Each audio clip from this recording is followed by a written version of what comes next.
வணக்கம் மக்களே, எல்லாரும் எப்படி இருக்கீங்க? Welcome to Pournami channel. இன்றைக்கி நம்ம என்ன வீடியோ பார்க்க போகிறோம் அப்படின்னு பார்த்தீங்கன்னா, திருமலை கோவில், அதாவது தென்காசி மாவட்டத்தில் இருக்கக்கூடிய திருமலை கோவிலுக்கு வந்து போயிருந்தோம். அது வந்து குமாரசாமி முருகர் கோவில்னு சொல்லுவாங்க. ஸோ அந்த கோவிலில் என்னென்ன விசேஷங்கள், நாங்கள் போய் என்னெல்லாம் பண்ணோம், எப்படிலாம் என்ஜாய் பண்ணோன்றதை பார்க்க போகிறோம். சரி வாங்க வீடியோக்குள்ளே போகலாம். வழி எல்லாமே சீனரிஸ்லாம் செம்மையாக இருந்துச்சு. ரொம்ப ரசிச்சுட்டே போனோம். நீங்களும் எங்கள் கூட சேர்ந்து பாருங்கள். திருமலை முத்துக்குமாரசுவாமி திருக்கோயில் அப்படின்னு இந்த கோவிலில் சொல்கிறாங்க. தமிழ்நாட்டில் தென்காசி மாவட்டத்தில் இருக்கக்கூடிய முருகன் கோயிலாங்க இது. இது ஒரு தேவார வைப்பு தலம் அப்படின்னு சொல்கிறாங்க. காலையில் 6 மணிலேருந்து மத்தியானம் 1 மணி வரைக்கும், அப்புறம் மாலை 5லேருந்து 8:30 மணி வரைக்கும் கோவில் இருக்குமாங்க. ஒரு வழியாக நம்ம கோவிலுடைய நுழைவாயிலுக்கு வந்துட்டோம். ஸோ இங்கே வந்து பார்த்திங்கன்னா, முன்னாடிலாம் நம்ம படியேறி மேலே மலைக்கு போகிற மாதிரி தான் இருந்துச்சு. ஆனால் இப்போ வந்து வெஹிக்கிளில் வந்து நம்ம மேலே மலைக்கே போயிடலாம். நீங்கள் 2 வீலர்னாலும் சரி, கார்லனாலும் வந்தீங்கன்னா அப்படியே நீங்கள் கார்லேயே மேலே வரைக்கும் போகிற மாதிரி இருக்குது. அதுக்கு வந்து சார்ஜஸ் பண்ணுறாங்க. வேனுக்குன்னா வந்து 60 ரூபா, காருக்கு 50 ரூபா, அண்ட் பைக்கில் போனீங்கன்னா 20 ரூபா சார்ஜ் பண்ணாங்க. நீங்கள் நடந்து போகிறதா இருந்தால் அந்த மண்டபம் மாதிரி தெரியுது இல்லைங்க. ஸோ இது வழியாக வந்து படிகள் போகும். அப்படியே மேலே அப்படியே அந்த படி மூலமாக நீங்கள் நடந்து போயிடலாம். நம்ம போகிற வழியிலலாம் அப்படியே அந்த மலையை அப்படியே பார்த்துட்டே போகிற மாதிரி இருக்குங்க. ஸோ மேலே தான் நம்ம போகிறோம். ரொம்ப டிஸ்டன்ஸ்லாம் கிடையாதுங்க, ரொம்ப கம்மியான டிஸ்டன்ஸ் தான். சீக்கிரமாக போகலாம். ஈவன் நீங்கள் ஸ்டெப்ஸ்லேயே வந்தாலுமே ஒரு 15 நிமிஷம் தான் ஆகும். அதுக்கு மேலெலாம் ரொம்பலாம் ஆகாது.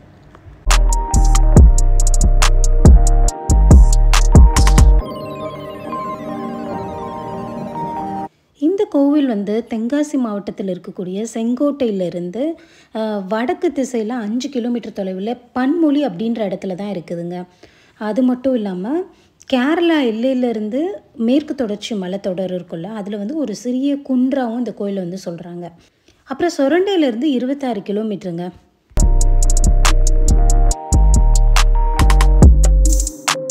இந்த கோயிலுடைய மூலவர் வந்து முருகன். மூலவரை வந்து திருமலை குமாரசுவாமி அப்படின்னு சொல்கிறாங்க. மலை மீது திருமலை காளி அம்மனும் இருக்காங்க.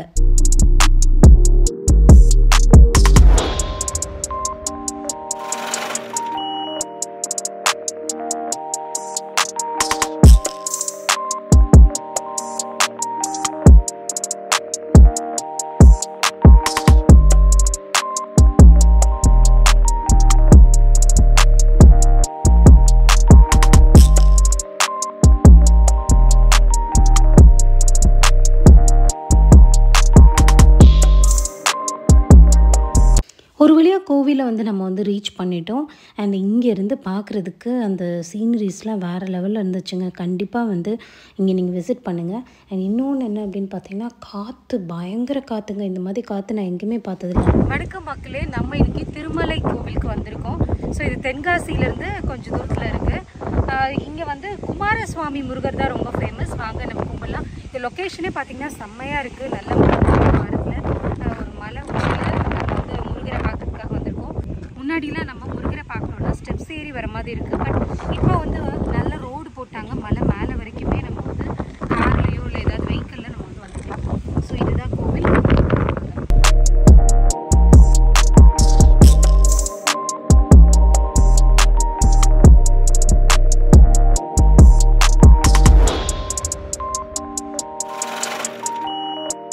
காரு, பைக்கெல்லாம் பார்க் பண்ணுறதுக்கு நல்ல வசதியாக இடமும் இருந்துச்சுங்க. அண்ட் அங்கே வந்து பார்த்திங்கன்னா காற்று தாங்க ரொம்ப பயங்கரமாக அடிச்சிச்சு. சமாளிக்க முடியாத அளவுக்கு காற்றடிச்சிச்சுன்னா பார்த்துக்கோங்களேன். அப்புறம் அங்கே ஒரு நாய் வந்து பாவம் போல் படுத்துருந்துச்சுங்க. பார்க்குறதுக்கே ரொம்ப பாவமாக இருந்துச்சு. கீழே அடிவாரத்துலேருந்து மேலே மலைக்கோவில் வர்றதுக்கு பஸ்ஸு விட்டுருந்தாங்க. அதுதான் இந்த பஸ்ஸு. ஸ்டெப்ஸில் ஏறி வரணும் அப்படின்னா இப்படி தாங்க வரணும். அப்படியே அந்த டாக் எழுந்திருச்சு சிறுத்தை புலி மாதிரி போஸ் கொடுத்துட்டு இருந்துச்சுங்க.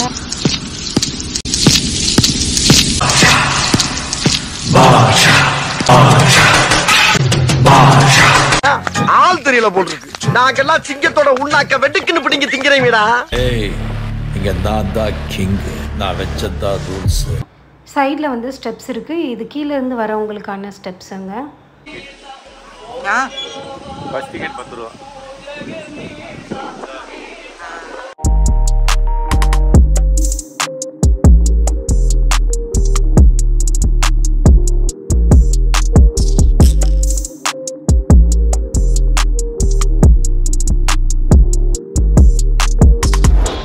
கோயிலில் உள்ள தெப்பங்க பாருங்களேன்.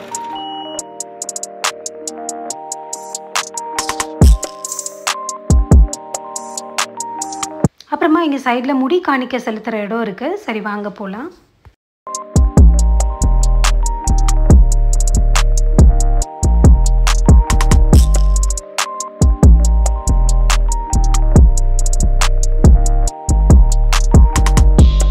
உங்கள் பேர்? மகேந்திரனா? எந்த ஊர் உங்களுக்கு? பன்மொழியா? இங்கே வந்து முடி திருத்துற இடமோ இது? நீங்கள் தான் பண்ணி விடுவீங்களா? இல்லை, ஒரு ஆளுக்கு ஒரு மாதம். ஓ, நீங்கள் ஒரு மாதம்னா இன்னொருத்தவங்க இன்னொரு மாதம். எத்தனை மணிக்கு அன்னதானம்? 12 டெய்லி உண்டு அன்னதானம். அந்த தெப்பத்துக்கு முன்னாடி வந்து ஓம்னு போட்டு 2 மயில் அழகாக இருந்துச்சு. ஸோ அங்கே வச்சு ஃபோட்டோஸு வீடியோஸ்லாம் எடுத்துகிட்டு இருந்தோம். ரொம்பவே நல்லா இருந்துச்சுங்க. இது கோவிலுடைய அன்னதான மண்டபம். இங்கே வந்து டெய்லி 100 பேருக்கு அன்னதானம் கொடுப்பாங்களாம். 12:30 1 மணி வரைக்கும் அன்னதானம் நடக்கும். நீங்கள் அன்னதானத்தில் சாப்பிடணும்னு நினச்சிங்கன்னா காலையிலேயே சீக்கிரமே வந்து டோக்கன் வாங்கிடணுங்க. ஸோ டோக்கன் இருக்கிறவங்க மட்டும் தான் சாப்பிட முடியும். ஏன்னா மொத்தமே 100 பேருக்கு தான் அன்னதானம் வழங்குவாங்க. அண்ட் டெய்லி வந்து இது ரெகுலராக நடக்குதாங்க. கீழே இருந்து இறங்கி நடந்து வந்தோம்னா இந்த ஸ்டெப்ஸ் வழியாக தான் நம்ம ஏறி வரணும். தங்கு தேருக்கு வந்து பார்த்திங்கன்னா 1200 ரூபாய் வந்து நம்ம கட்டுற மாதிரி இருக்கும்.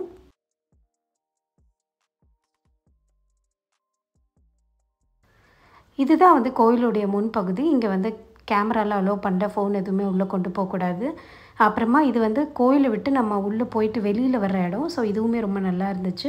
அங்கேருந்து நம்ம கீழே இருக்கக்கூடிய வியூ பார்த்தோம்னா செம்மையாக தெரியும். அண்ட் இது வந்து கார்த்திகை பெண்கள்ங்க. நம்ம இறங்கி வர்ற பாதையில் வந்து கார்த்திகை பெண்களாக வச்சுருந்தாங்க. ஏன்னா இங்கே வந்து குமாரராக இருக்கிறனால முருகர், அந்த கார்த்திகை பெண்களோட சிலைகளும் இருந்துச்சு.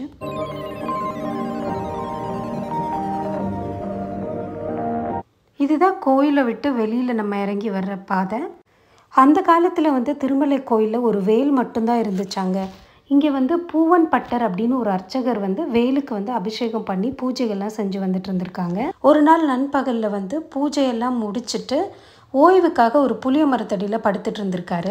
அந்த டைமில் அவருடைய கனவுல முருகப்பெருமான் வந்திருக்காங்களாம். வந்து பட்டரே, இந்த மலை வந்து எனக்கு சொந்தமானது. நான் இங்கேருந்து கொஞ்சம் தூரத்தில் கோட்டை திருடு அப்படின்ற ஒரு இடத்துல சிலை வடிவில் இருக்கிறேன். நீங்கள் அங்கே போய் எறும்புகள் சாரையாக எந்த இடத்துல வந்து இருக்கோ அங்கே போய் ஒரு குழியை தோண்டி பாருங்கள். அதுக்குள்ளே ஒரு சிலை இருக்கும். அந்த சிலையை எடுத்துகிட்டு வந்து இங்கே வச்சு பிரதிஷ்டை செஞ்சு வழிபடுங்க அப்படின்னு சொன்னாராங்க. முருகன் சொன்ன உடனே பந்தளத்தை ஆண்ட அரசருக்கு தகவல் அனுப்பி முருகன் சிலையை எடுத்து வந்து இங்கே வச்சு பிரதிஷ்டை செஞ்சு வழிபட்டு வந்தாங்களாங்க.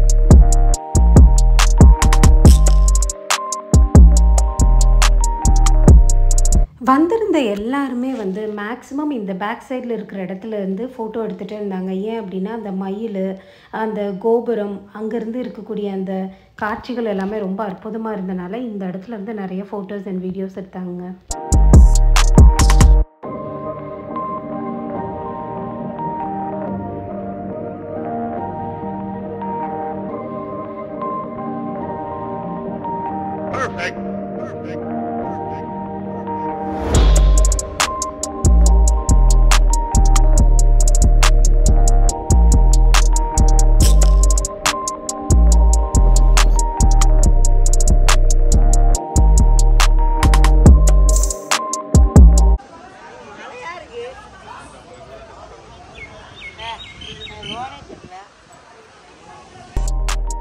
இந்த கோயிலை விசாக நட்சத்திர கோவில் அப்படின்னு சொல்கிறாங்க. ஏன் அப்படின்னா விசாக நட்சத்திரத்தில் பிறந்தவங்க தன்னோட வாழ்க்கையில் ஒரு வாட்டியாவது இந்த கோயிலுக்கு வந்துட்டு போகணுமாங்க. விசாகம், கார்த்திகை, உத்திரம் ஆகிய முருகனுக்குரிய நட்சத்திர நாட்களில் வந்து இந்த மலையில் தன்னுடைய ஆதிக்கத்தை வெளிப்படுத்துகிற ஓடவள்ளி, நலமூலிகை, திருமலை செடி ஆகிய மூலிகைகள் வளர்ந்து வந்துச்சாங்க.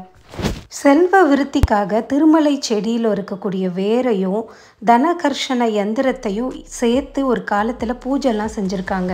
இப்போ இந்த மூலிகைலாம் வந்து இருக்கிற இடம் தெரியாமல் போயிடுச்சுங்க. கோவிலில் வந்து எப்பப்போ என்னென்ன பூஜைகள்லாம் நடக்கும்ன்றத இந்த இடத்துல ஒட்டியிருக்காங்க பாருங்களேன். ஸோ இதை பார்த்து தெரிஞ்சுக்கோங்க. வந்திருந்தவங்களில் சில பேர் வந்து சாமியெல்லாம் கும்பிட்டுட்டு பஸ்ஸில் கிளம்புறதுக்கு ரெடியாக இருந்தாங்க. வி அப்படின்னா மேலான என்றும், சாகம் என்றால் ஜோதி என்றும் பொருள்படுமாங்க. விசாக நட்சத்திரம் விமலசாகம், விபவசாகம், விபுலசாகம் போன்ற 3 வகை ஒளி கிரகணங்களை கொண்டதாங்க. இந்த கிரகணங்கள் எல்லாமே வந்து இந்த மலையில் படுறதுனால விசாக நட்சத்திரத்துக்காரங்களுக்கு ஆயுள் முழுவதும் வழிபடுறதுக்கு இது ஏற்ற கோயில்னு சொல்கிறாங்க. கோவிலை சுற்றி வரும்போது இது வந்து பேக் சைடில் இருக்குது. ஸோ இங்கே வந்து பின்னாடி ஸ்டெப்ஸ்லாம் இருக்குது, இங்கேயும் உக்காந்துக்கலாம். அண்ட் நிறைய பேர் வந்து சாப்பாடெலாம் எடுத்துகிட்டு வந்து சாப்பிட்டுட்டு அப்படியே ரிலாக்ஸ் பண்ணிட்டு போனாங்க.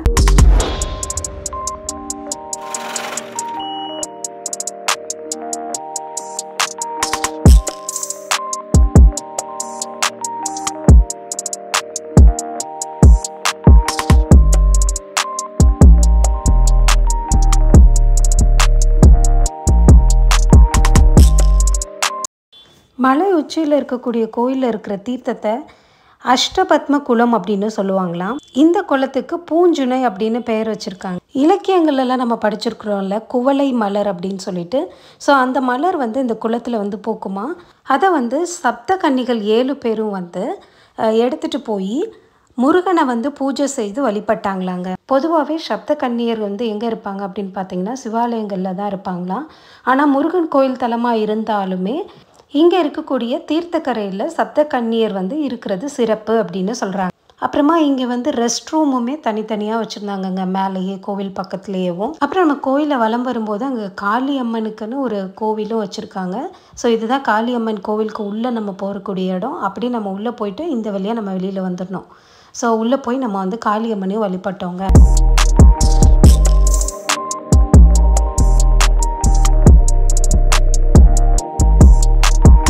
ஸோ இதுக்குள்ளே போய் டர்ன் பண்ண உடனே அம்மன் வந்துடுவாங்க. ஸோ அம்மன் வந்து நான் காமிக்கல உங்களுக்கு, நீங்கள் போய் பார்த்துக்கோங்க. உள்ளே போய் காளியம்மனை கும்பிட்டுட்டு வந்துட்டோங்க. இந்த மலையோட நுழைவாயிலில் வந்து வல்லப விநாயகருடைய சன்னதி இருக்குதுங்க. மலை பாதையோட நடுவில் இன்னொரு விநாயகர் சன்னதியும் இருக்குதுங்க. மலை உச்சியில் உள்ள கோயிலுக்கு போகணும் அப்படின்னா 625 படிகள் வந்து நீங்கள் ஏறி வரணும், நடந்து வரதா இருந்தால்.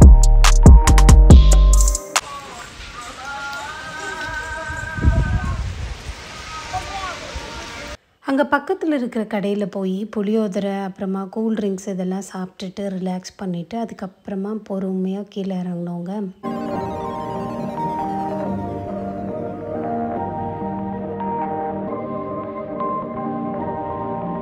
இந்த கோயிலில் எப்போல்லாம் ரொம்ப விசேஷமாக இருக்கும் அப்படின்னு பார்த்தீங்கன்னா ஏப்ரல் முதல் சித்திரை திருவிழா நடக்குமா. மே ஜூனில் வந்து பார்த்திங்கன்னா வைகாசி விசாகம் நடக்கும். அக்டோபர் நவம்பரில் வந்து கந்த சஷ்டி நடக்கும். அப்புறம் நவம்பர் டிசம்பர் மாதத்தில் வந்து கார்த்திகை பவனி, அப்புறம் ஜனவரி பிப்ரவரி மாதத்தில் வந்து தைப்பூசம். இதெல்லாம் வந்து ரொம்ப என்ன மாம்பழம்னா மேலே சொன்னாங்க. இப்போ நான் கீழே வந்தால் நல்லா இருக்கும். பழத்தில் நாங்கள் பிரே அடிக்கலை, அது சாப்பிட்டு பார்த்து நீங்கள் வேணாம். இப்போ பிடிச்சா வேணாம், அப்படி ஒன்றும் கிடையாது. டிக்கெட்டு சொந்தம் போட்டிருப்பாங்க, 10 ரூபா கொதி கொடுப்பாங்க. ஸோ மலையிலேருந்து கீழே இறங்கி வந்துட்டோம். ஸோ கீழே வந்து பார்த்திங்கன்னா மாம்பழம் பலாப்பழம் வச்சுருந்தாங்க. சரி இப்போ போய் வாங்கலான்னு சொல்லிட்டு போனோம். உண்மையாகவே ரொம்ப சூப்பராக இருந்துச்சுங்க.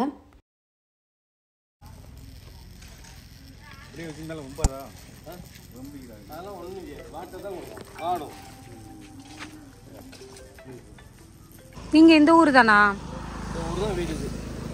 இதான் எய்த்தாப்புல தான் வீடா? திருமலை கோயிலுக்கு எப்பயுமே கூட்டம் வருமா? வெள்ளி சேனர் கூட இருந்துகிட்டே இருக்கும். 3 நாளைக்கு எப்பவும் கூட இருக்கும். அப்புறம் இந்த விசாகம் அந்த மாதிரி டைமில் கூட்டம் இருக்கும். பயங்கரமாக கூட்டம். எவ்வளோ நேரம் வரைக்கும் ஈவினிங் இருக்கும் கோவில்? கோயில் 8 மணி வரைக்கும் இருக்கும். ஆமாம், சூப்பராக இருக்கும். ஒன்றும் இல்லை, ஒன்றாங்க அதெல்லாம் மாற்றிருந்தேன். அது மாதிரி தான் உங்களுக்கு வெடி தான் பார்த்தீங்கன்னா வெட்டி கொடுத்து அதோட நேரம் தான் அதே மாதிரி இருந்தால் தான் உங்களுக்கு வெட்டி கொடுத்தேன். மாம்பழம் பலாப்பழம் ரெண்டுமே சூப்பராக இருந்துச்சுங்க. ஸோ எங்களோட சேர்ந்து நீங்களும் இந்த வீடியோவை கண்டிப்பாக என்ஜாய் பண்ணி பார்த்துருப்பீங்க. ஸோ கமெண்ட்ஸில் எஸ்ன்னு சொல்லுங்கள். மீண்டும் அடுத்த வீடியோவில் உங்கள் எல்லாரையும் சந்திக்கிறேன். until it's bye from Adhi. Bye.